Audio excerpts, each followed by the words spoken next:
राधे राधे दोस्तों। कैसे हो आप सब लोग। आई होप कि आप सब लोग बढ़िया होंगे। तो चलिए, अपनी सीरीज चल रही थी IBACIO ग्रेड 2 की। इसके अंदर मैंने 16 सितंबर की पहली और दूसरी शिफ्ट डाल दी है। आई होप कि आप लोगों ने देखी होगी। किसी भी क्वेश्चन में अगर आपको डाउट हो तो आप उस वीडियो में कमेंट करके पूछ सकते हैं। यहाँ पर आज अपन इसी 16 सितंबर की शिफ्ट 3 करेंगे। तो चलिए फिर स्टार्ट करते हैं। पहला क्वेश्चन है, a man receive 2750 per month his salary, he save 68% of his salary every month, his expenditure per month is. तो यहां पर आप देखिए, अपन जानते हैं कि income is equal to expenditure plus saving.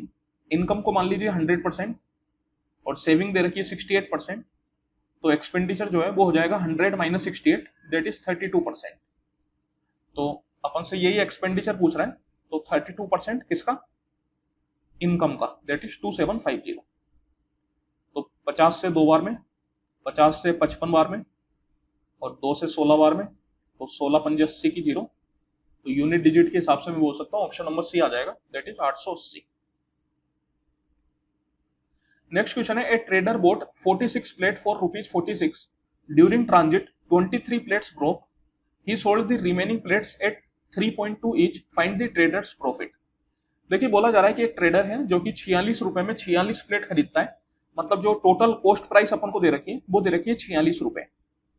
लेकिन ट्रांजिट के दौरान 23 प्लेट टूट जाती है। तो मैं बोल सकता हूं कि अगर 23 प्लेट टूटी है तो बाकी जो 23 है वही सलामत रही है। बिकॉज 46 माइनस 23 अगर आप करेंगे तो 23 आएगा। और बाकी जो 23 प्लेट है उनको 3.2 रुपए के हिसाब से वो बेचता है। तो अपन से ट्रेडर का प्रॉफिट पूछ रहा है। तो यहां पर देखिए, जो टोटल सेलिंग प्राइस ट्रेडर को मिलेगा वो कितना मिलेगा।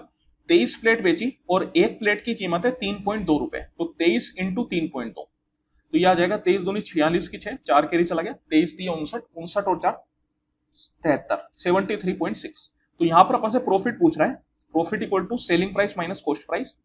भले ही यहां पर सेलिंग प्राइस केवल और केवल 23 प्लेट की मिली, लेकिन जो कॉस्ट प्राइस है वो पूरी 46 प्लेट की जोड़ी जाएगी। क्यों जोड़ी जाएगी, क्योंकि जब उसने 46 प्लेट खरीदी होगी किसी और से, तो उस वक्त उसने पूरी 46 प्लेट का पैसा दिया होगा। तो जो उसका प्रॉफिट माना जाएगा वो जितना उसने कमाया उसमें से माइनस करूंगा जितना उसने खर्च किया। तो खर्च कितना किया, 46 रुपए। तो यहां पर आप बोल सकते हो 73.6 माइनस 46। तो जो ओवरऑल उसकी कमाई होगी वो हो जाएगी यहाँ पे आपके पास 13 में से 6 गया 7 और 6 में से 4 गया 2, मतलब 27.6 रुपए। Option number C. A boat's speed in still water is 5 times the speed of the stream. It takes 5 hours for the boat to cover 36 kilometers downstream and half the distance upstream. Find the speed of the boat in still water. तो देखिए, यहां पर बोला जा रहा है कि जो बोट है उसकी स्पीड स्टिल वाटर में 5 गुना है स्ट्रीम की स्पीड से। मतलब S1 अपन मान लेते हैं speed of the boat in still water और S2 मान लेते हैं स्पीड ऑफ द स्ट्रीम। तो इनका अगर मैं रेशियो लेऊंगा तो जैसे अगर स्ट्रीम की स्पीड को मैं 1 यूनिट मान लूं तो बोट की स्पीड क्या हो जाएगी, इसका 5 गुना, मतलब 5 यूनिट। तो जो रेशियो है वो बन जाएगा 5:1। अब बोला जा रहा है कि उस बोट को डाउन स्ट्रीम में 36 किलोमीटर प्लस इसका आधा अपस्ट्रीम में जाने में टोटल 5 घंटे का समय लगता है। दैट मीन्स कि डाउन स्ट्रीम की जो स्पीड अपन मानते हैं वो मानते हैं S1 प्लस S2 और अपस्ट्रीम की जो स्पीड मानते हैं वो मानते हैं S1 माइनस S2। तो यहां पर आप देखिए, स्पीड को मैं 5x और 1x मान लेता हूं। मतलब जो बोट की स्पीड है स्टिल वाटर में उसको मैंने 5x मान लिया और जो स्ट्रीम की स्पीड है उसको x मान लिया। तो ये अपने पास आ गया 5x plus x that is 6x और ये आ जाएगा 5x minus x that is 4x। तो यहां पर मैं बोल सकता हूं टाइम इक्वल टू होता है डिस्टेंस अपॉन स्पीड। 36 किलोमीटर का डिस्टेंस है और स्पीड क्या आएगी, डाउन स्ट्रीम में S1 प्लस S2 मतलब 6x। ये हो गया टाइम। फिर बोला जा रहा है कि अप स्ट्रीम में इसका आधा ही जा रहा है, आधा मतलब 36 का आधा दैट इज 18 किलोमीटर और स्पीड कितनी हो जाएगी 4x। तो ये पूरा समय हो गया और ये अपन को दे रखा है 5 घंटे के बराबर। तो यहां से अपन x की वैल्यू निकाल सकते हैं। अपन से बोट की स्पीड पूछ रहा है स्टिल वाटर में, मतलब 5x की वैल्यू अपन से पूछी जा रही है। तो यहां पर आप देखिए, सबसे पहले 6 का ये 6 बार में चला जाएगा और यहां पर आप चाहें तो 4 से सीधा इसको कैंसिल आउट कर दीजिए। 4 से 4 बार में 16 और 5 बार में 20। तो ये अपने पास आ गया 6 प्लस 4.5 मतलब 10.5 बाई x इक्वल टू 5। तो 5 से ये कैंसिल आउट हो जाएगा, 5 का ये 2.1 बार में। तो x आ गया आपके पास 2.1। और अपन से बोट की स्पीड स्टिल वाटर में पूछ रहा था, मतलब 5x की वैल्यू पूछ रहा था। तो 5x इक्वल टू आ जाएगा 5 इंटू 2.1 दैट मीन्स कि 10.5। तो 10.5 kilometre per hour. Option number C. The number of prime numbers lying between 351 and 358। देखिए अपन से पूछा जा रहा है कि 351 से लेके 358 तक के बीच में कितने प्राइम नंबर लाई करते हैं, जहां पे आपको 351 और 358 इनको कंसीडर नहीं करना। क्यों नहीं करना? क्योंकि बोला गया है बिटवीन। बिटवीन जब भी बोला जाता है तो उसमें फिर अपन इन दोनों नंबर को एक्सक्लूड कर देते हैं और इनके बीच के जो नंबर है केवल उन्हीं के बारे में बात करते हैं। तो यहां पर सबसे पहले ये दोनों नंबर तो आपके पास एक्सक्लूड हो ही गए। इसके बाद आपके पास बचते हैं 352, 353, 354, 355, 356 और 357। तो ये सारे नंबर में ही अपन देखेंगे। इसमें भी आप देखिए कि जो इवन नंबर है उनको तो आप हटा दीजिए, बिकॉज इवन नंबर कभी भी प्राइम नहीं हो सकते। केवल एकमात्र इवन नंबर जो प्राइम होता है वो 2 होता है, उसके अलावा और कोई सा भी प्राइम नंबर इवन नहीं होता। तो इन सबको आप हटा दीजिए। दूसरा, ये 355 5 का मल्टीपल है, तो इसको भी आप हटा दीजिए। यहां पर अगर आप देखेंगे तो 3 और 5 8 और 8 और 7 15 15, तो डिजिट्स का सम 15 आने का मतलब है कि ये जो नंबर है ये 3 का मल्टीपल है। अगर ये 3 का मल्टीपल है तो फिर ये कभी भी प्राइम नंबर नहीं हो सकता, तो इसको भी हटा दीजिए। यहां पर केवल और केवल एक नंबर मेरे पास बच गया। अब इस एक नंबर को क्या चेक करने की जरूरत है क्या? तो नहीं है। क्यों नहीं है? क्योंकि यहां पर अगर आप ऑप्शन देखेंगे तो एक से छोटा कोई भी ऑप्शन नहीं है। यहां पर कोई भी ऑप्शन 0 नहीं है। दैट मींस कि ये एक तो होना ही होना है। तो मैं बोल सकता हूं कि आंसर क्या हो जाएगा? Option number A, that is equal to 1। ठीक है, चलिए। A school has less than 2000 student.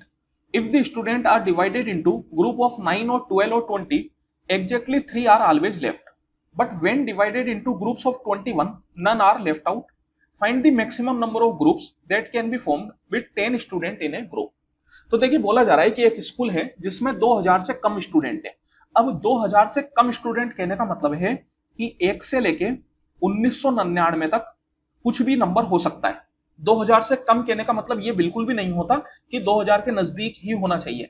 2000 से कम कुछ भी हो सकता है, जहां पर लोएस्ट कितना हो सकता है? 1 हो सकता है, क्योंकि एक स्टूडेंट तो होगा ही सही, 0 स्टूडेंट तो नहीं बोला जा सकता। मान लेते हैं कि मिनिमम 1 होगा, तो 1 से लेके 1999 तक कुछ भी नंबर हो सकता है। अब आगे बोला जा रहा है कि इन स्टूडेंट्स को जब अपन 9, 12 या 20 के ग्रुप में डिवाइड कर रहे हैं तो उस टाइम 3 स्टूडेंट एक्स्ट्रा बच जा रहे हैं। तो इसका मतलब क्या हुआ कि जो भी अपने पास नंबर ऑफ स्टूडेंट होंगे टोटल, उनको जब मैं 9, 12 और 20 से डिवाइड करूंगा तो मेरे पास 3 रिमाइंडर बच जाएगा। फिर बोला जा रहा है कि जब मैं 21 के ग्रुप में डिवाइड करता हूं तो एक भी स्टूडेंट नहीं बचता। इसका मतलब यह हुआ कि जो टोटल नंबर ऑफ स्टूडेंट है, अगर मैं उसको 21 से डिवाइड करूं तो मेरे पास टोटल मतलब फुल ग्रुप बन जाता है, और उस केस में एक भी स्टूडेंट नहीं बचता, मतलब रिमाइंडर 0 आता है। तो अब देखिए यहां पे अपन से पूछा जा रहा है कि मैक्सिमम नंबर ऑफ ग्रुप्स कितने बनेंगे जहां पर हर ग्रुप में 10 स्टूडेंट होंगे। तो इस क्वेश्चन को एक तो आप गलत क्या समझ सकते हो, यहां पर आप ये समझ सकते हो कि जितने भी स्टूडेंट है वो सारे 10 के मल्टीपल होने चाहिए। तो ये सरासर गलत है। क्यों गलत है? क्योंकि आप देखिए मैक्सिमम नंबर ऑफ ग्रुप्स कहने का मतलब है कि हो सकता है एक ऐसा ग्रुप रह जाए जिसमें 10 से कम स्टूडेंट हो। मतलब मान के चलिए जैसे मैं बोलूं कि भैया 1932 बच्चे हैं। 1932 बच्चे कहने का मतलब क्या है कि 193 ग्रुप तो पूरे बन गए जहां पर हर ग्रुप में 10 बच्चे हैं, और ये 2 बच्चे अलग रह गए। तो ऐसा हो सकता है? क्यों नहीं हो सकता? 193 मैक्सिमम ग्रुप बनेंगे, 2 बच्चों को अपन ने अलग रह दिया। तो यहां पर आप देखिए ये जो अपन को ऑप्शन दे रखे हैं, अगर मैं इन ऑप्शंस की बात करूं तो ऑप्शन क्या मैं डायरेक्ट बोल सकता हूं कि 1110 बच्चे होंगे या 1020 बच्चे होंगे या फिर 1250 बच्चे होंगे या 900 बच्चे होंगे? तो ऐसा मैं नहीं बोल सकता। क्यों नहीं बोल सकता? बिकॉज इन सभी में ऐसा हो सकता है कि कुछ स्टूडेंट जो है वो ग्रुप में नहीं जुड़ पाए हो, मतलब उनकी संख्या 10 से कम रह गई हो। तो 1110 से लेके 1119 तक स्टूडेंट हो सकते हैं according to option number A. अब यहां पर मैंने 1119 तक ही क्यों लिया, इसमें 1120 तक क्यों नहीं गया? क्योंकि अगर 1120 चला जाऊंगा तब तो फिर 112 ग्रुप बन जाएंगे, लेकिन यहां पर आप 1119 तक जा सकते हो। सेम तरीके से 1020 से लेके 1029 तक स्टूडेंट हो सकते हैं according to option number B. और यहां पर अगर मैं बात करूं तो 1250 से लेके 1259 तक हो सकते हैं, और यहां पर अगर आप बात करेंगे तो 900 से लेके 909 तक हो सकते हैं। तो यहां पर ऑप्शंस को अगर आप गलत तरीके से समझ रहे हो तो फिर ये आपकी गलती है। अब देखिए इस क्वेश्चन को अपन करेंगे क्या। बोला गया था कि 9, 12 और 20 से डिवाइड करने पे 3 रिमाइंडर बचता है। तो सबसे पहले तो मैं 9, 12 और 20 का एलसीएम निकाल लेता हूं। तो अगर आप 9, 12 और 20 का एलसीएम निकालेंगे तो क्या आएगा आपके पास? तो यहां पर 9 होता है अपने पास 3 इंटू 3, 12 होता है 3 इंटू 4, और 20 होता है अपने पास 4 इंटू 5। तो एलसीएम आ जाएगा इसका 3 × 3 × 4 × 5, 5 चौको 20, 20 दिए 60, 60 दिए 180। तो 180 अपना एलसीएम आ गया। तो अब जो स्टूडेंट्स होंगे वो कितने के बराबर होंगे? तो यहां पर मैं बोल सकता हूं वो 180A + 3 के बराबर होंगे। ऐसा मैं क्यों बोल रहा हूं? क्योंकि बोला गया था कि 9, 12 और 20 से डिवाइड करने पे 3 बचते हैं, तो 180A जो है वो 180 का मल्टीपल हो गया। दैट मीन्स कि ये पूरी वैल्यू हमेशा 9, 12 और 20 से डिवाइड होगी, और जो 3 एक्स्ट्रा बच रहे थे उनको मैंने अलग से जोड़ दिया। तो नंबर ऑफ स्टूडेंट्स की संख्या हमेशा 180A + 3 के टर्म्स में होगी। लेकिन साथ ही साथ बोला गया कि 21 से डिवाइड करने पे एक भी बच्चा नहीं बचना चाहिए। मतलब ये जो पूरा नंबर आपके पास आएगा ये 21 का मल्टीपल होना चाहिए। मतलब ये पूरी संख्या 180A + 3 ये 21 से डिवाइड होनी चाहिए। तो अब आप यहां पे देखिए, एक तरीका तो ये है कि यहां पर मैं एक ही अलग अलग वैल्यू डाल के चेक करूं और फिर उसको देखूं क्या वो 21 से डिवाइड हो रहा है या नहीं हो रहा। और ऐसा मुझे कहां तक देखना पड़ेगा? मुझे ये 2000 से कम तक देखना पड़ेगा। 2000 से कम मतलब आप ए की जो मैक्सिमम वैल्यू डाल सकते हैं वो डाल सकते हैं 11 के बराबर, क्योंकि 180 × 11 अगर आप करेंगे तो आपके पास आ जाएगा 1980, और 1980 में 3 अगर आप जोड़ेंगे तो 1983 पहुंचेगा।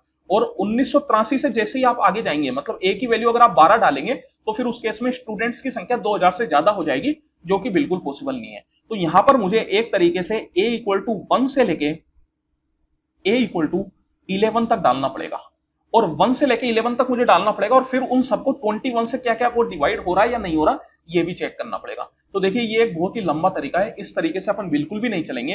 यहां पर अगर आप थोड़ा इसको एनालिसिस करेंगे तो क्या मिलेगा आपको? ये जो टर्म आपके पास आया 180A + 3, इसको मैं लिख सकता हूं 180 होता है 18 × 10, तो इसको मैं लिख सकता हूं 10 × 18A + 3। तो यहां पर आप देखिए मैं बोल सकता हूं कि 10 के ग्रुप बना रहे थे अपन, तो ये जो है ये तो अपने बन गए 10 के ग्रुप, जहां पर टोटल ग्रुप की संख्या कितनी बन गई? तो टोटल ग्रुप की संख्या 18A के बराबर बन गई, और ये जो 3 स्टूडेंट है ये अपने एक्स्ट्रा रह गए। अब आप यहां पे देखिए जो भी अपना आंसर होगा वो ऑब्वियस है कि 18A के बराबर होगा। अगर मैं 111 को 18A के बराबर करूंगा तो यहां से मुझे A इंटीजर नहीं मिलेगा, 102 में भी नहीं मिलेगा, 125 में भी नहीं मिलेगा, लेकिन 90 में मिल जाएगा, बिकॉज 18 पंजे 90। तो यहां पर मैं बोल सकता हूं कि जो A की वैल्यू आएगी वो आ जाएगी 5 के बराबर। अब अगर आपको चाहिए तो आप डाल के चेक कर सकते हैं, A = 5 डाल दीजिए। A = 5 डालेंगे तो ये 903 बनेगा, और 903 को अगर आप 9, 12 और 20 से डिवाइड करते हैं तो तीनों में 3 रिमाइंडर बचेगा, और अगर आप 21 से डिवाइड करते हैं तो ये पूरा पूरा आपके पास कैंसिल आउट हो जाएगा, बिकॉज ये 21 का मल्टीपल है। आप चाहे तो लिख सकते हैं इसको, ये हो जाता है 21 × 21 का 4 बार में 84, और 6 रह गया, 6 का मतलब 63, तो 21 दिए 63। तो आप देख सकते हैं ये क्या हो गया 21 × 43। तो मैं बोल सकता हूं आंसर क्या हो जाएगा? Option number D. तो यही इसका सबसे बढ़िया तरीका है। बाकी अगर आप एक ही एक एक वैल्यू डाल के चेक कर रहे हैं तो फिर वो बहुत ही गंदा तरीका है। A trader gives 12% discount on the mark price of an article and gives 3 articles free for buying 18 articles and gains 32% in the entire transaction. Assuming a customer pays for 18 articles, the mark price of an article is what percent more than its cost price? तो देखिए ये बोला जा रहा है कि एक trader है जो कि मार्क प्राइस पे 12% का डिस्काउंट देता है। तो यहाँ पे मैं मार्क प्राइस को 100 रुपए मान लेता हूँ। इस पे अगर आप 12% का डिस्काउंट दोगे तो 100 का 12% हो गया 12, मतलब 12 रुपए का डिस्काउंट दिया, तो जो सेलिंग प्राइस है वो आपकी बन जाएगी 100 - 12 मतलब 88 रुपीज। अब बोला जा रहा है कि ये डिस्काउंट तो देता ही देता है, साथ ही साथ अगर आपने 18 आर्टिकल खरीदे तो 3 आर्टिकल आपको फ्री भी मिलते हैं। लेकिन इस पूरे ट्रांजेक्शन में उसको 32% का फायदा हो रहा है, ये अपन से बोला जा रहा है। फिर बोला गया कि कस्टमर ने 18 आर्टिकल्स के लिए पे किया।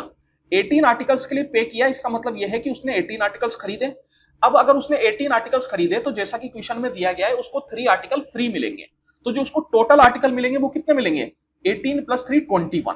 लेकिन उसने पे कितने के लिए किया? तो उसने पे सिर्फ 18 आर्टिकल्स के लिए किया। दैट मींस कि यहां पर जो टोटल सेलिंग प्राइस बनेगी वो क्या बनेगी? वो बनेगी 88 × 18। तो ये टोटल सेलिंग प्राइस बनेगी। लेकिन अगर अब यहां पे मैं कॉस्ट प्राइस निकालूं तो देखिए टोटल कॉस्ट प्राइस कितनी बनेगी। तो बोला जा रहा है कि इस पूरे ट्रांजेक्शन में उसको 32% का फायदा हुआ। कॉस्ट प्राइस को अपन 100% मानते हैं, उस पर अगर आप 32% का फायदा डालेंगे तो 132% हो जाएगा। दैट मींस कि ये जो सेलिंग प्राइस आई आपको, ये 132% की वैल्यू आई, तो 132 से डिवाइड कर दीजिए और 100 से मल्टीप्लाई कर दीजिए, सो दैट कि आपको टोटल कॉस्ट प्राइस मिल जाए। अब आप देखिए ये जो आपको मिलेगा ये मिलेगा टोटल कॉस्ट प्राइस। ये टोटल कॉस्ट प्राइस कितने आर्टिकल्स की है? तो क्या मैं केवल 18 आर्टिकल्स बोल सकता हूं? तो बिल्कुल नहीं बोल सकता। क्यों नहीं बोल सकता? क्योंकि भले ही उसने 3 आर्टिकल फ्री दिए, लेकिन वो कहां से दिए, वो अपनी जेब से दिए। अपनी जेब से दिए मतलब जब उसने आर्टिकल किसी से खरीदे होंगे तो उस टाइम उसने उन 3 आर्टिकल के लिए भी पे किया होगा। तो जो पूरी टोटल कॉस्ट प्राइस उसको पड़ रही है वो 18 + 3 21 आर्टिकल की पड़ रही है। दैट मीन्स कि अगर मेरे को एक आर्टिकल की कॉस्ट प्राइस निकालनी है तो मुझे क्या करना पड़ेगा, इस टोटल कॉस्ट प्राइस को 21 से डिवाइड करना पड़ेगा। ये हो गई एक आर्टिकल की कॉस्ट प्राइस। अब यहां पर अपन से पूछा जा रहा है कि आर्टिकल की जो मार्क प्राइस है वो कॉस्ट प्राइस से कितना ऊपर है। तो यहां पर ये हो गई एक आर्टिकल की कॉस्ट प्राइस, एक आर्टिकल की मार्क प्राइस थी 100, इनका मैं ले लेता हूं रेशियो। तो यहां पर आप देखिए ये 100 तो आपका कैंसिल आउट हो जाएगा और पूरे में आप 132 इंटू 21 से मल्टीप्लाई कर दीजिए, सो देट कि ये 132 और 21 आपका कैंसिल आउट हो जाए। तो ये बन जाएगा 88 इंटू 18 रेशियो 132 इंटू 21। तो यहां पर आप इसको सोल्व कर लेते हैं। 22 से ये 4 बार में चला जाएगा और 22 से ये 6 बार में, फिर ये 6 से 3 बार में 18 और 3 का 7 बार में 21। तो मैं बोल सकता हूं कि रेशियो आ गया 4:7। तो कॉस्ट प्राइस और मार्क प्राइस का जो रेशियो है वो आ गया 4:7। मतलब 4 रुपए के आर्टिकल मार्क प्राइस बना के 7 रुपए हुआ, मतलब 3 रुपए एक्स्ट्रा, कितने पे, 4 रुपए, multiply by 100%, that is equal to 75%। तो जो मार्क प्राइस है वो कॉस्ट प्राइस से 75% ऊपर है। Option number B. A pipe can fill a tank in 22 hours. Another pipe can empty the fill tank in 33 hours. देखिए बोला जा रहा है कि एक पाइप है जो कि किसी टैंक को 22 घंटे में भर देता है। मान लेते हैं ए नाम का एक पाइप है जो कि 22 घंटे में भर देता है, और एक पाइप है जो कि पूरे भरे हुए टैंक को 33 घंटे में खाली कर देता है। तो मान लेते हैं बी पाइप है जो कि 33 घंटे में खाली करता है। फिर बोला जा रहा है कि अगर दोनों पाइप को साथ में खोल दिया जाए तो 2/3 टैंक भरने में कितना समय लगता है। तो यहां पर अपन इनका ले लेते हैं एलसीएम। 22 और 33 का एलसीएम हो गया 66। मैंने मान लिया कि जो पूरा टैंक है वो 66 लीटर का है। अगर उसको ए 22 आवर्स में भर देगा तो हर घंटे कितना डालेगा, 66/22 मतलब 3 लीटर। और अगर 33 घंटे में खाली कर देगा तो हर घंटे कितना खाली करेगा, 66/23 मतलब 2 लीटर। तो यहां पर आप देखिए खाली कर रहा है, इसलिए इसकी एफिशिएंसी को अपन माइनस साइन के साथ ले लेते हैं। अब यहां पर अपन से बोला जा रहा है कि 2/3 टैंक अपन को भरना है। टोटल 66 था तो उसका 2/3 ले लिया मैंने, 2/3 इंटू 66। ये हो गया अपने पास जो अपन को भरना है, मतलब जो कैपेसिटी अपन को चाहिए। और हर घंटे इन दोनों को जब मैं साथ में खोलूंगा तो ये 3 लीटर पानी डालेगा और ये 2 लीटर निकालेगा, मतलब ओवरऑल हर घंटे 1 लीटर पानी जाएगा। तो टाइम इक्वल टू होता है total capacity divide by efficiency. Efficiency कितनी हो गई मिला के, 3 - 2 1, तो डिवाइड बाय कर दीजिए 1। तो ये 3 से 22 बार में और 22 दूनी 44, दैट मींस कि 44 आवर्स का समय लगेगा। Option number D. If successive discounts of 10.5% and 22% are applied to a mark price of 1 lakh, what is the final selling price. तो यहां पर आप देख सकते हैं दो अपन को सक्सेसिव डिस्काउंट दे रखे हैं। तो एक तरीका तो यह है कि आप इन दोनों सक्सेसिव डिस्काउंट को एक सिंगल डिस्काउंट में चेंज कर लीजिए, या फिर यहां पर आप एक एक करके दोनों डिस्काउंट दे दीजिए। तो यहां पर जैसे इनकी मैं फ्रैक्शनल वैल्यू लिखना चाहूं तो 10.5% का मतलब क्या हो गया, 10.5/100। 5 से आप इसको काट सकते हैं, 5 से 2.1 और ये 5 से 20 बार में, तो ये आ जाएगा अपने पास 21/200। और 22.25 की अगर मैं फ्रैक्शनल वैल्यू लिखूंगा तो 22.25/100, 25 से इसको मैं काट सकता हूं, ये 25 से 0 पॉइंट, सबसे पहले तो 8 बार में 200 हो जाएगा और एक बार में 25, और ये 25 से 4 बार में, तो ये आ गया आपके पास 81/400। तो यहां पर मैं बोल सकता हूं कि 1 लाख रुपए पे जो पहला डिस्काउंट दिया वो 21 रुपए का दिया आउट ऑफ 200, मतलब जो वैल्यू बनेगी वो क्या बनेगी, 200 - 21, दैट इज 179/200। और फिर दूसरा डिस्काउंट जो दिया वो 81 का दिया आउट ऑफ 400, तो जो वैल्यू बनेगी वो बनेगी 400 - 81, दैट इज 319/400। तो अब आप देखिए यहां पर ये 4 जीरो तो आपके पास कैंसिल आउट हो ही गए, फिर ये 2 से 5 बार में, और ये 4 से 1.25 टाइम्स, तो ये आ गया अपने पास 1.25 मल्टीप्लाई 179 मल्टीप्लाई 319। तो यहां पर आप क्या कर सकते हो, डिजिटल सम का इस्तेमाल कर सकते हो, बिकॉज यहां पर अगर आप ऑप्शन देखोगे तो चारों ही ऑप्शन में केवल एक एक डिजिट अलग है। यहां पर 4 है, यहां पर 1 है, यहां पर 3 है और यहां पर 2 है, बाकी सारी डिजिट सेम है। तो डिजिटल सम निकालना बहुत ही आसान है। केवल मेरे को बस ये एक एक डिजिट को छोड़ दीजिए, बाकी सारी डिजिट का मैं एक साथ निकाल लूंगा और फिर ये एक एक डिजिट को ऐड करता जाऊंगा। तो चलिए सबसे पहले तो अपन इसका डिजिटल सम देख लेते हैं। तो इसका डिजिटल सम क्या हो जाएगा, तो यहां पर तो आ गया आपके पास 5 और 2 7, 7 और 1 8। डिजिटल सम निकालते वक्त डिसिमल को आप हटा दीजिए, उससे कोई मतलब नहीं होता। और फिर इसकी अगर मैं बात करूंगा तो 1 और 7 8 हो जाएगा, ये 9 तो अपना खत्म ही हो जाएगा, फिर इधर भी 9 खत्म हो गया, तो 3 और 1 4, तो 8 8 जा 64, 64 मतलब 6 और 4 10, 10 मतलब 1 और 0 1, तो इसका जो डिजिटल सम है वो बना गया, और 1 इंटू 4 करूंगा तो 4 आ जाएगा, तो जो ओवरऑल डिजिटल सम आएगा वो आएगा 4 के बराबर। चलिए अब देखते हैं, तो यहां पर सबसे पहले मैं क्या करता हूं, ये 4 को हटा देता हूं, बाकी जो डिजिट्स है उनको जोड़ लेता हूं क्योंकि वो सब में सेम है। तो यहां पर आप देखिए 7 प्लस 2 9, ये तो आपका हट ही गया, फिर 3 प्लस 6 9, ये भी हट गया, तो ये बन गया 7 प्लस 5 12, और 12 का मतलब हो गया 1 प्लस 2 3, मतलब सब में ये 3 तो रहेगा ही सही। अब यहां पर अगर मैं 4 जोड़ दूंगा तो 3 प्लस 4 7 बन जाएगा, यहां पर 1 जोड़ दूंगा तो 3 प्लस 1 4 बन जाएगा, यहां पर 3 जोड़ दूंगा तो 3 प्लस 3 6 बन जाएगा, और यहां पर अगर मैं 2 जोड़ दूंगा तो 3 प्लस 2 5 बन जाएगा। तो यहां पर आप देख सकते हैं अपना आंसर क्या हो जाएगा, ऑप्शन नंबर बी, क्योंकि इसी में डिजिटल सम 4 आ रहा है और अपना आंसर भी क्या था, digital sum equal to 4, that is option number B. The average marks of Gopal in 12 papers is 83 if he got the same highest marks in 2 paper and the same lowest marks in 3 paper, excluding the highest and lowest mark, the average of the remaining papers is 89। तो देखिए बोला जा रहा है कि गोपाल के जो average marks है 12 पेपर में वो है 83, फिर बोला गया कि अगर वो 2 पेपर में सेम हाईएस्ट मार्क्स लाता है और बाकी 3 पेपर में सेम लोएस्ट मार्क्स लाता है, और उन हाईएस्ट और लोएस्ट मार्क्स को अगर छोड़ दिया जाए तो जो रिमेनिंग पेपर है उसमें उसका एवरेज बनता है 89। तो यहां पर मैं बोल सकता हूं कि 2 पेपर इधर है और 3 पेपर इधर है, तो 2 और 3 5 पेपर है, तो 5 पेपर को अगर छोड़ दिया तो बाकी जो 7 पेपर है उसका एवरेज 89 है। फिर बोला जा रहा है कि हाईएस्ट और लोएस्ट मार्क्स का जो डिफरेंस है वो है 39 के बराबर। आगे बोला गया कि यदि हाईएस्ट मार्क्स को 2 मार्क्स कम कर दिया जाए और लोएस्ट मार्क्स को 6 मार्क्स बढ़ा दिया जाए तो पूरे 12 पेपर का एवरेज क्या होगा। तो अब आप यहां पे देखिए, पहले तो अपन जो भी इंफॉर्मेशन अपन को दे रखी है उसको लिख लेते हैं, फिर आखिरी में मैं आपको बताऊंगा कि इस क्वेश्चन में आखिर है क्या। तो यहां पर सबसे पहले तो मैं बोल सकता हूं कि हाईएस्ट मार्क्स को मैं एच मान लेता हूं, तो जो टोटल हाईएस्ट मार्क्स बने वो 2h बने, और लोएस्ट को मैं एल मान लेता हूं तो वो 3l बने, क्योंकि 3 पेपर है अपने पास। तो यहां पर आप देख सकते हैं गोपाल के जो 12 पेपर का जो टोटल बनेगा वो बन जाएगा 12 इंटू 83, ये बन गया 12 पेपर का total, and this is equal to, यहां पर अपन ने ये जो 7 पेपर का एवरेज लिखा तो ये 7 पेपर का टोटल तो बन गया 7 इंटू 89, लेकिन इसमें अपन ने हाईएस्ट और लोएस्ट जो थे, मतलब 2 हाईएस्ट और 3 लोएस्ट, उनको हटा दिया था, तो उनको भी अगर मैं ऐड कर दूंगा तो ये अपने पास पूरा टोटल 12 पेपर के एवरेज के इक्वल बन जाएगा, मतलब 12 पेपर का जो टोटल है उसके बराबर बन जाएगा।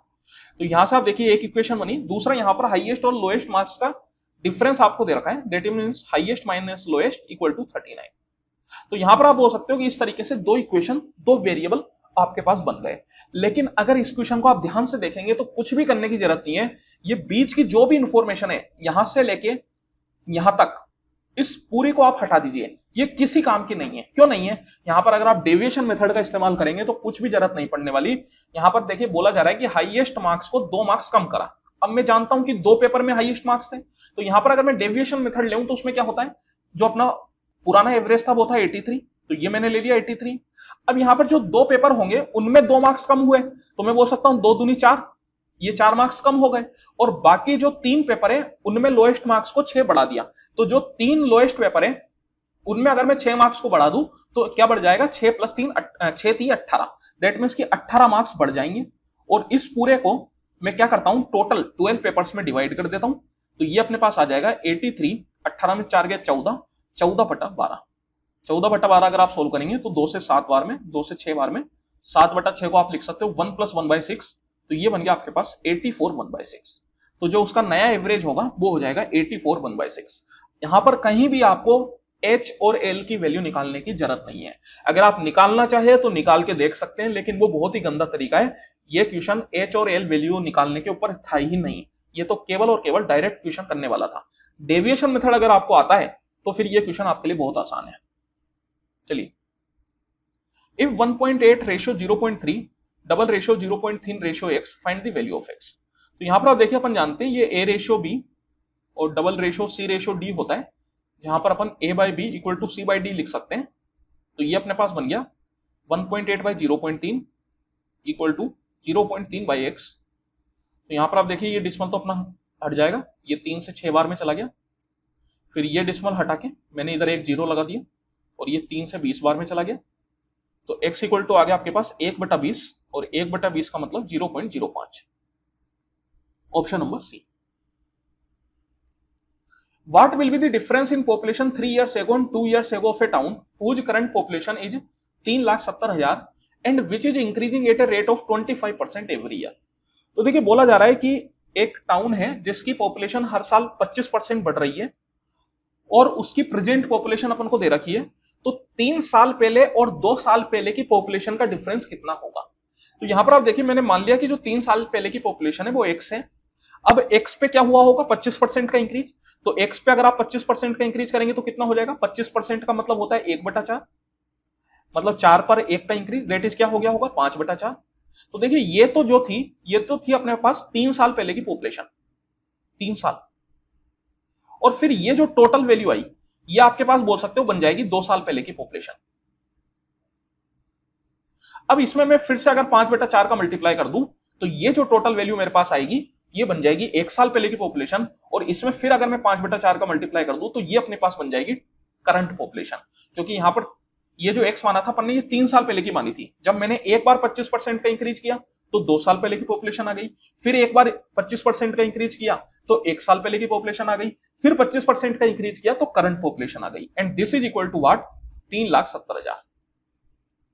तो देखिए यहां पर अपन को क्या निकालना है, 3 साल और 2 साल की पॉपुलेशन का डिफरेंस, मतलब आप बोल सकते हो कि 2 साल का हो जाएगा 5x/4 और 3 साल का हो जाएगा x, तो इनका डिफरेंस अगर आप लोगे तो क्या आ जाएगा x/4 आ जाएगा, मतलब x/4 की वैल्यू आपको निकालनी है। तो यहां पर आप क्या कर सकते हो, ये x/4 को अलग कर लो, ये x/4 को मैंने अलग से लिख लिया और बाकी जो अपने पास है उसको अलग से लिख लेते हैं। तो 5 पंजे 25, 25 पंजे 125 बटा 4 चौकू 16 इक्वल टू व्हाट 3,70,000। तो यहां पर मैं इसको सॉल्व कर लेता हूं, ये x/4 तो मेरे को निकालना ही है तो इसको मैं अलग से रहने दिया। तो 125 से देखिए इसको आप डिवाइड कर सकते हैं, 125 का सबसे पहले 2 बार में जाएगा 250, तो ये आपके पास लग गया 120, 120 का मतलब हो गया 1200 और 1200 का मतलब 9 बार में चला जाएगा आपके पास 1125, 1200 माइनस 1125 अगर आप करेंगे तो कितना आ जाएगा 75 आ जाएगा, 75 का मतलब बन गया 750 और 125 का 6 बार में हो गया 750, ये आ गया 10। तो यहां पर आप सीधा बोल सकते हो x/4 equal to 2960 into 14 sorry 16। तो यहां पर अगर आप करोगे तो देखिए मैं बोल सकता हूं कि 16 छके 96, तो 60 आना चाहिए लास्ट में, जो कि एकमात्र ऑप्शन है, ऑप्शन नंबर बी। तो यहां पर मैं बोल सकता हूं 47360। A man has invested 54,000 at a rate of 10% per annum simple interest for 4 years. Find the amount that he will receive after 4 years. तो देखिए बोला जा रहा है कि एक आदमी है जो कि 54,000 रुपए इन्वेस्ट करता है 10% पर एनम सिंपल इंटरेस्ट पर 4 साल के लिए। तो अपन से पूछा जा रहा है कि 4 साल के बाद उसको कितना अमाउंट मिला होगा। तो यहां पर मैं बोल सकता हूं 4 साल का जो टोटल इंटरेस्ट उसको मिलेगा वो मिल जाएगा 10 इंटू 4 दैट इज 40%। तो 40% तो मिल गया इंटरेस्ट, प्रिंसिपल को अपन हमेशा 100% मानते हैं, दैट मीन्स कि जो ओवरऑल अमाउंट उसको मिलेगा वो मिलेगा 140%, और 140% किसका, प्रिंसिपल का, दैट इज 54,000 का। तो इसका 140% आपको निकालना है। देखिए 2 जीरो तो आपके कैंसिल आउट हो ही गए, तो यहाँ पे 2 जीरो तो आएंगे ही आएंगे। 14 चौकू हो गया 56 की 6, 5 कैरी चला गया, 14 पंजे 70 और 5 75, 75,600, option number D. Simplify the given expression. तो चलिए इसको सिंप्लीफाई करना है। तो देखिए यहां पर सबसे पहले अपन क्या करते हैं, एक तो ये पावर में से जो माइनस साइन है इसको हटा लेते हैं, दूसरा ये डिवाइड के साइन को मल्टीप्लाई में चेंज कर लेते हैं, क्योंकि जब आप ये कर लोगे तो क्लियर हो जाएगा कि क्या चीज आपके न्यूमरेटर में आने वाली है और क्या चीज डिनोमिनेटर में आने वाली है। तो यहां पर देखिए सबसे पहले ये तो ऐसे ही रह गया बिकॉज इसमें तो कुछ है ही नहीं, 64/8 की पावर 2/3 मल्टीप्लाई। फिर यहां पर जब अपन पावर में से माइनस साइन हटाते हैं तो जो नंबर है उसका रेसिप्रोकल हो जाता है, मतलब 343/216 इसका रेसिप्रोकल हो जाएगा, तो ये बन जाएगा 216/343, और बाकी पावर सेम रहेगी, बस माइनस साइन हटेगा, पावर का रेसिप्रोकल नहीं होता, तो ये गलती ना करें, तो ये आ जाएगा पावर में 2/3। अब जब मैं डिवाइड के साइन को मल्टीप्लाई में चेंज करूंगा तो देखिए होगा क्या, जब अपन डिवाइड के साइन को मल्टीप्लाई में चेंज करते हैं तो जो पीछे वाला नंबर है उसका रेसिप्रोकल होता है, मतलब ये 5/7 की जो पावर -2 है इसका रेसिप्रोकल होगा। तो जब इसका रेसिप्रोकल होगा तो ये क्या बन जाएगा, तो ये बन जाएगा 7/5 की पावर -2। लेकिन जब मैं माइनस साइन हटाऊंगा तो ये फिर से रेसिप्रोकल हो जाएगा, और रेसिप्रोकल होके ये बन जाएगा 5/7 की पावर 2। तो यहां पर आप बोल सकते हो आ जाएगा अपने पास 5/7 की पावर 2। अब आप यहां पे देखेंगे तो मैं बोल सकता हूं कि जो न्यूमरेटर है उसमें मेरे पास 5 आ रहा है, और अगर न्यूमरेटर में 5 आ रहा है, डिनोमिनेटर में कहीं भी 5 नहीं आ रहा, इसका मतलब ये 5 कैंसिल आउट नहीं होगा, ये 5 अपने पास रहेगा। तो जो भी अपना आंसर बनेगा वो 5 का मल्टीपल होगा इन दी न्यूमरेटर। न्यूमरेटर में 5 का मल्टीपल होगा। यहां पर अगर आप देखेंगे तो केवल और केवल एकमात्र ऑप्शन है ऑप्शन नंबर ए। यहाँ ये भी 5 का मल्टीपल नहीं है आपका, ये भी 5 का मल्टीपल नहीं है, और ये भी 5 का मल्टीपल नहीं है। तो मैं बोल सकता हूं आंसर क्या हो जाएगा, सीधा सीधा ऑप्शन नंबर ए। कुछ भी सोल्व करने की जरूरत नहीं है। अब लेकिन चलिए ठीक है, यहां पर अभी अपन प्रैक्टिस के तौर पे कर रहे हैं, इसलिए सोल्व भी कर लेते हैं। आंसर तो अपना आ ही चुका है। सोल्व करेंगे तो कैसे करेंगे, तो सबसे पहले ये 8 का तो 8 बार में जा ही रहा है अपने पास। ये 8 को मैं लिख सकता हूं 2 का क्यूब, और इसकी होल पावर बन गया 2/3 मल्टीप्लाई। ये 216 को मैं लिख सकता हूं 6 का क्यूब, और 343 को मैं लिख सकता हूं 7 का क्यूब। तो ये अपने पास बन जाएगा 6/7 की होल पावर 3, और इस पूरे की होल पावर 2/3 मल्टीप्लाई 5/7 का स्क्वायर। तो यहां पर आप देखिए ये 3 से 3 कैंसिल आउट हो जाएगा, सेम तरीके से इधर भी ये 3 से 3 कैंसिल आउट हो जाएगा। तो ये 2 का स्क्वायर 4, ये 6 का स्क्वायर 36/7 का स्क्वायर 49, ये 5 का स्क्वायर 25/7 का square 49।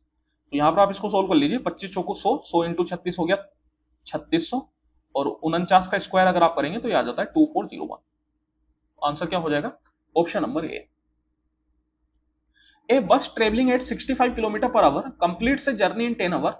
At what speed will it have to cover the same distance in 5 hours? देखिए बोला जा रहा है कि एक बस है जो कि 65 किलोमीटर पर आवर की स्पीड से चल रही है, अपनी जर्नी को 10 घंटे में कंप्लीट कर देती है। तो पूछा जा रहा है कि अगर 5 घंटे में कंप्लीट करना है तो कितनी स्पीड से चलना पड़ेगा। तो यहां पर आप देखिए मैं बोल सकता हूं distance equal to time into speed, distance बराबर रहेगा। तो यहां पर स्पीड है 65 की, टाइम लग रहा है 10 घंटे, दिस इज इक्वल टू, यहां पर स्पीड को मैं एस मान लेता हूं और टाइम लग रहा है 5 घंटे। तो देखिए 5 से 2 बार में, तो एस इक्वल टू क्या आ जाएगा 65 इंटू 2 दैट इज 130। तो 130 किलोमीटर पर आवर रखनी पड़ेगी अपनी स्पीड को। The cost of 5 pens and 5 pencils is 95 and the cost of 2 pens and 7 pencils is 43.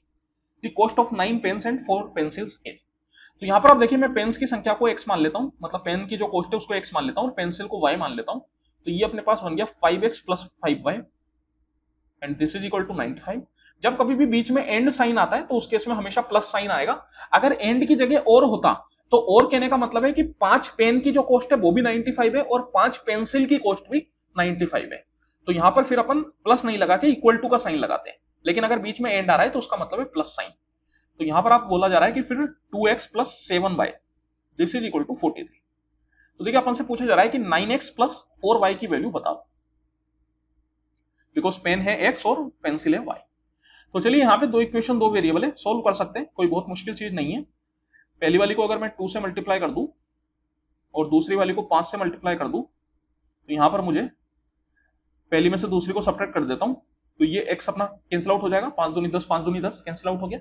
फिर ये 5 दूनी 10 और 7 पंजे 35, तो 10 माइनस 35 आ गया -25, तो -25y इक्वल टू, फिर 2 इंटू 95 बन गया आपके पास 190 माइनस 5 इंटू 43 करेंगे तो 5 थी 15 की 5, एक कैरी चला गया, 5 चौको 20 और 1 21। इसको अगर आप सोल्व करेंगे तो ये बन गया -25। तो ये -25 से -25 आपका कैंसिल आउट हो गया, तो y इक्वल टू आ गया 1 के बराबर। दैट मीन्स की पेंसिल की जो कॉस्ट है वो आ गई 1 रुपए। अब पेन की अगर अपन को निकालनी है, पहली वाली इक्वेशन में डाल देते हैं, तो 5x plus 5 into 1 5 equal to 95। तो 95 माइनस 5 आ गया आपके पास 90, और x इक्वल टू आ गया 90/5 दैट इज इक्वल टू 18, है ना। दैट मीन्स कि पेन की कॉस्ट हो गई 18। तो यहां पर मैं x की वैल्यू 18 डाल देता हूं, 9 इंटू 18 प्लस 4 इंटू 1। तो 9 इंटू 18 आपके पास बन जाता है 162 plus 4 equal to 166। Option number D. A batsman in his 10th inning make a score of 97 run and increases his average by 2 runs. What is the average after the 10th inning? देखिए बोला जा रहा है कि एक batsman है जो कि 10th इनिंग में 97 रन स्कोर करता है, इस वजह से जो उसका एवरेज है वो 2 रन से बढ़ जाता है। तो अपन से पूछा जा रहा है कि 10th इनिंग के बाद उसका नया एवरेज कितना बन गया होगा। तो यहां पर आप देखिए मैं बोल सकता हूं कि एवरेज किस वजह से बढ़ता है।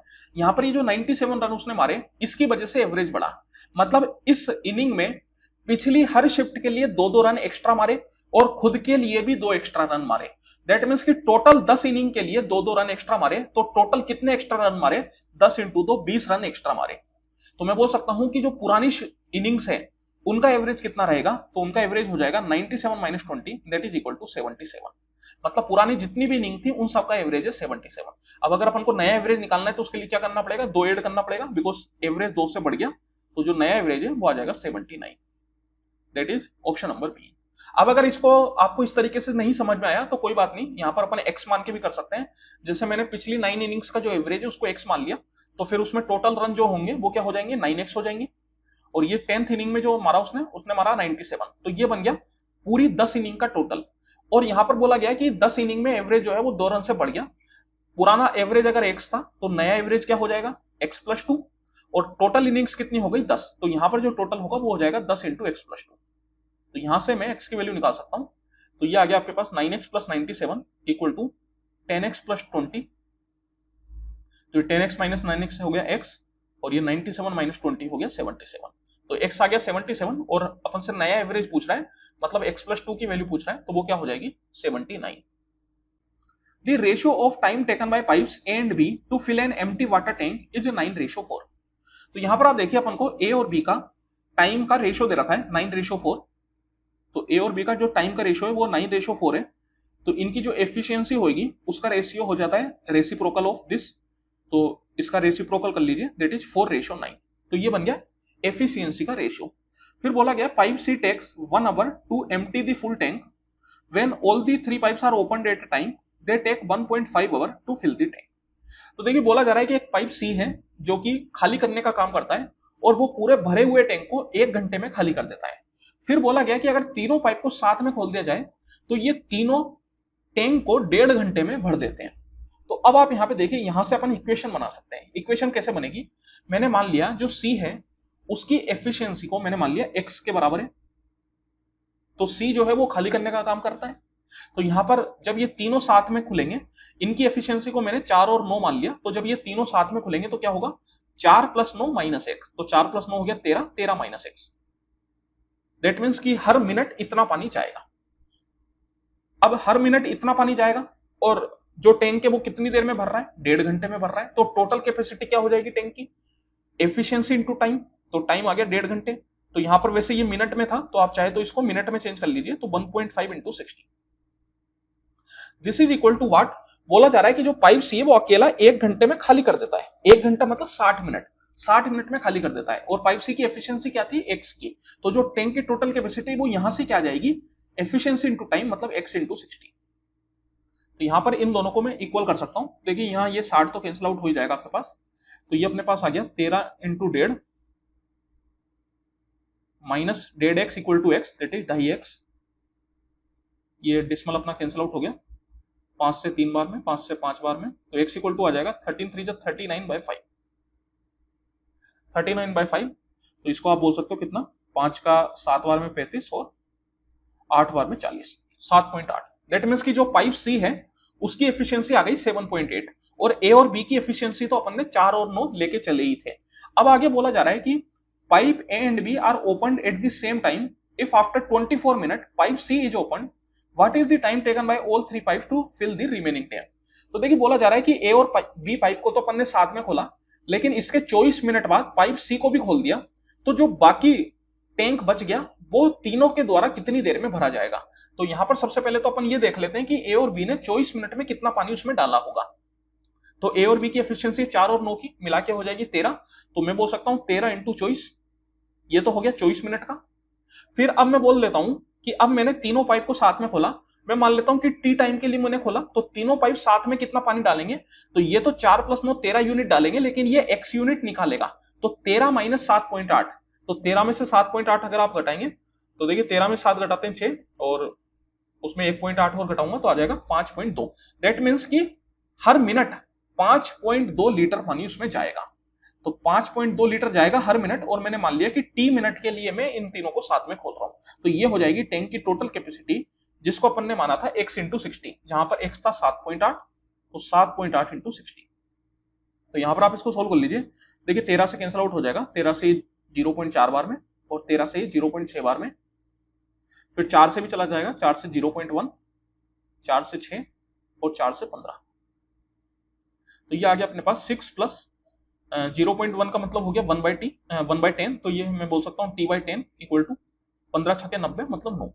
तो t/10 इक्वल टू आ गया 9 माइनस 6 दैट इज 3, तो t इक्वल टू हो गया 3 इंटू 10 मतलब 30 मिनट्स।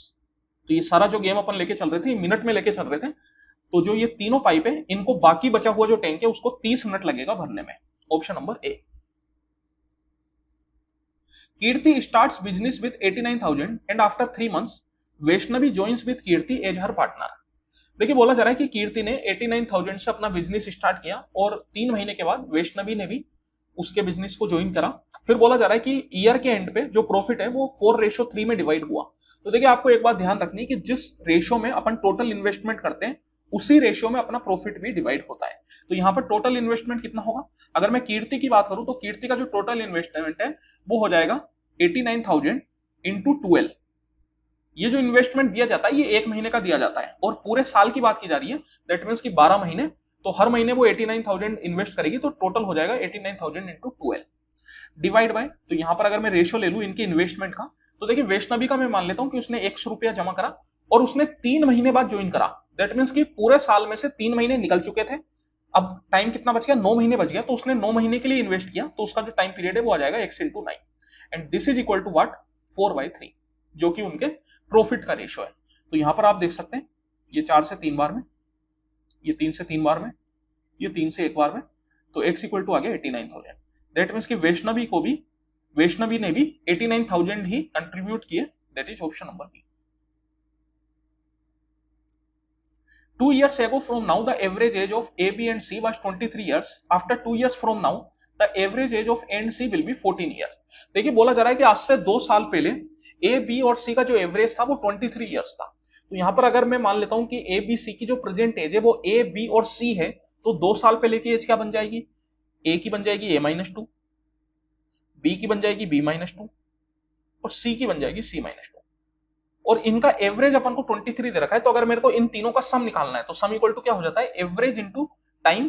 तो यहां पर इन तीनों का सम इक्वल टू हो गया, सॉरी मतलब average into total number of persons, तो 3 पर्सन है तो ये 23 इंटू 3 दैट इज 69। तो यहां पर अगर आप ए, बी और सी मतलब इनकी प्रेजेंट एज का सम निकालेंगे तो वो कितना आ जाएगा, तो 2 2 4 2 6, तो ये आ गया 69 प्लस 6 मतलब 75 ईयर्स। फिर बोला गया कि आज से 2 साल बाद, आज से मतलब प्रेजेंट एज से, जब कभी भी बोला जाता है फ्रॉम नाउ तो नाउ का मतलब होता है प्रेजेंट एज, तो प्रेजेंट एज से 2 साल बाद ए और सी का जो एवरेज है वो 14 है। तो अगर 2 साल बाद की एज में बात करूं तो वो हो जाएगा A+2 और C+2, और इनकी एज का जो सम है वो हो जाएगा आपके पास 14 इंटू 2 दैट मीन 28। तो यहां से A+C आप निकाल लीजिए, ये आ जाएगा आपके पास 2 2 4, 28 माइनस 4 मतलब 24 ईयर्स।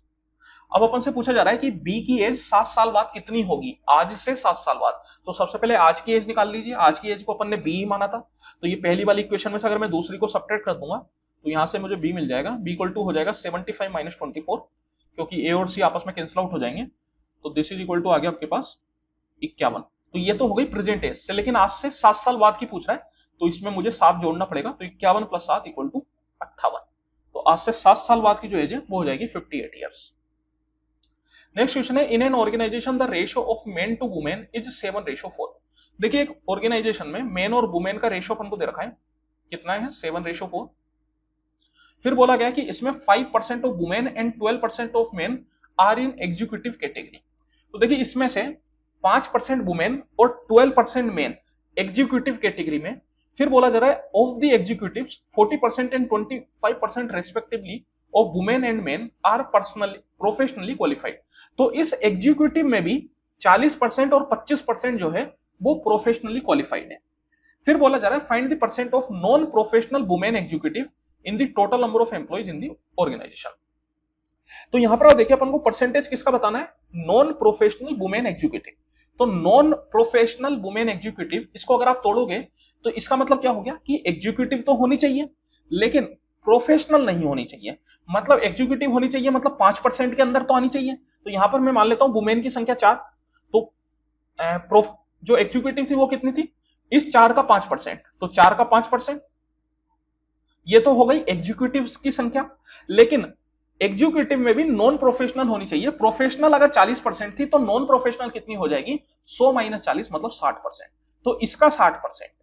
ये हो गया अपने पास नॉन प्रोफेशनल वुमेन एग्जीक्यूटिव्स की संख्या। अब ये जो परसेंटेज अपन से पूछ रहा है ये टोटल नंबर ऑफ एम्प्लॉइज पे पूछ रहा है, तो टोटल एम्प्लॉय कितने हो जाएंगे, 7 + 4 11, तो डिवाइड बाय 11 कर दीजिए। यहाँ पे मल्टीप्लाई बाय 100% करने की जरूरत नहीं है, क्योंकि मैंने ये परसेंट का साइन ऐसे ही रहने दिया। अगर इस परसेंट के साइन को मैं हटाता तो फिर मुझे मल्टीप्लाई बाय 100% करना पड़ता। तो यहाँ पर आप देखिए, इसको सोल्व कर लीजिए। ये 20 से 3 बार में, 20 से 5 बार में, ये 5 से कैंसिल आउट हो जाएगा, तो ये आ गया 4 × 12, 12/11%, और 12/11 मतलब 11 एकम 11, और 1 का मतलब हो गया अपने पास 10, तो 10 को जो है मैं 1 के बराबर बोल सकता हूँ अप्रोक्सीमेट, मतलब वैसे तो ये 1.09 आएगा, लेकिन आप 2 डिजिट में आपसे पूछा है तो 1.1% बोल सकते हो। दैट इज ऑप्शन नंबर ए। चलिए यहां पर समय समाप्ति की घोषणा। आई होप कि आप लोगों को मजा आया होगा। ये वाला जो पेपर था इसमें क्वेश्चंस अगर आप देखेंगे तो बढ़िया क्वेश्चन थे, मतलब क्वेश्चन लेंदी है, लेकिन अगर आपको सही तरीके पता है और सही ऑब्जर्वेशन आप कर पा रहे हैं तो फिर टाइम उतना नहीं लगेगा, लेकिन क्वेश्चन अच्छे लेवल के हैं। तो यहाँ पर जिन लोगों को सच में अच्छा लेवल का आता है उसको कम टाइम लगेगा, और जिनको नहीं आता उनको टाइम ज्यादा लगेगा। तो चलिए फिर मिलते हैं अपन अगली वीडियो में, तब तक के लिए बहुत बहुत धन्यवाद।